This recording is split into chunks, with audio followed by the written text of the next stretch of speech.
La Commission économique, financière et de contrôle budgétaire, ECOFIN de l'Assemblée nationale, que chapeaute l'honorable Guy Mafuta Kabongo, a entamé l'examen technique du projet de loi modifiant et complétant la loi numéro 14/005 du 11 février 2014. À l'issue d'une séance de travail avec le ministre des Finances, Doudou Fwamba, objectif, passer au crible les dispositions de la réforme avant la présentation du rapport en plénière. Il a été question pour le ministre d'apporter des éclaircissements, des précisions à la suite du débat général qui a eu lors de la plénière dernière. Il avait certes répondu, maintenant au niveau beaucoup plus technique, il était important que le ministre fasse un condensé de la réforme en soi pour permettre aux députés membres de la commission ECOFIN d'aller en profondeur, essayer d'amender et trouver les dispositions qui cadrent avec la réforme voulue. Concrètement, vous savez que le pays a accédé à des conventions assez importantes et même stratégiques, notamment avec les États-Unis. Et ces conventions-là exigent qu'au niveau interne, que certaines réformes soient faites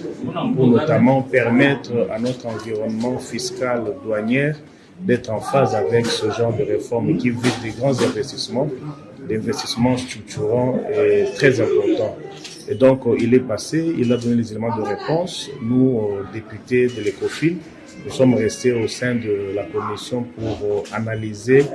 ligne par ligne, article par article, la pertinence de cette réforme et produire un résultat, un travail qui sera soumise à la sanction de la plénière. Le ministre des Finances a, au cours de cette séance de travail, expliqué que cette révision résulte d'une évaluation du cadre légal régissant les conventions et partenariats qui a mis en évidence des dispositions jugées conflictuelles et préjudiciables aux recettes de l'État. Il a également souligné que le texte s'inscrit dans les cadres des engagements pris par la République démocratique du Congo à la suite du partenariat stratégique conclu avec les États-Unis d'Amérique, notamment pour améliorer le climat des affaires et attirer davantage d'investissements étrangers. Parmi les principales innovations figure l'intégration de projets stratégiques liés à la transition énergétique, la simplification du remboursement de la TVA, la création d'un guichet unique